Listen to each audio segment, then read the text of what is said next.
if you get a time travel machine and you go back to 2019 and you decide to tell me, look, Paul, this is how Brazil will be in 2024, I would say, no, you're completely out of your mind. 5 years now, things won't change that fast. But they did. And it was very gradual, but nonstop. And that was a problem. And when Lula, so 4 years of like one freedom after the other taken away.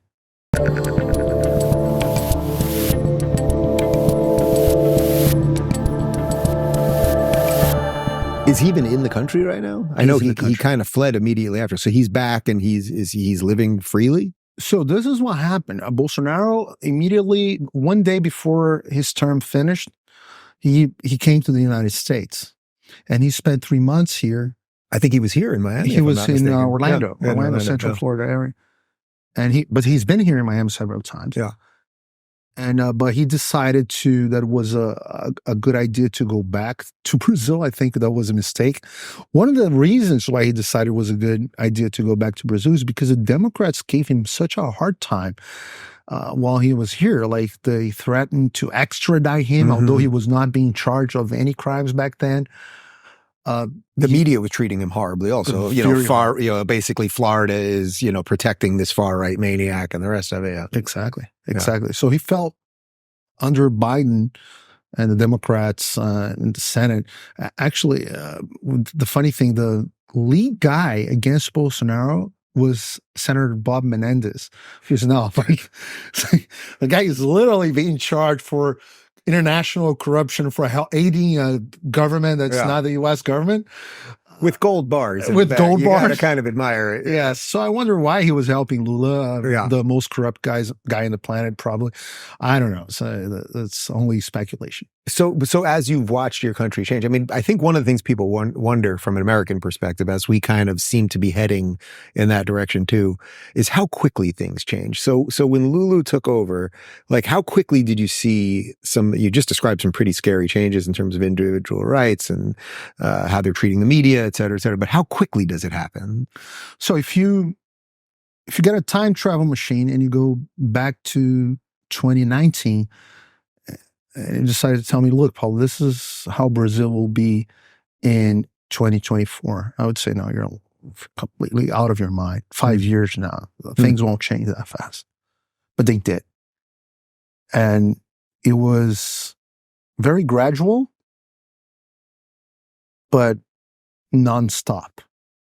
And that was a problem. And when Lula, so 4 years of like one freedom after the other taken away. So give me an example of something. We'll get to the Elon stuff, obviously. So in 2019 was the first year of Bolsonaro in office. In 2019, also, you started having, in 2018, 2019, remember that very well because you covered this. That's when social media started to be more aggressive against combating misinformation and all that. You started having all the YouTube and Meta, like Facebook, changing their terms of service to be more aggressive on that. You started seeing a lot of people being deplatformed. That was a little bit after the PragerU lawsuit. Right. A lot of people think it started with COVID, but it was going on before that. It was going on before that. If you can actually track back to a New York Times article about the Cambridge Analytica thing, that's when they started blaming the social media on the election of Trump on social media, which is very interesting because do that. Look into every speech of Democrats before 2018.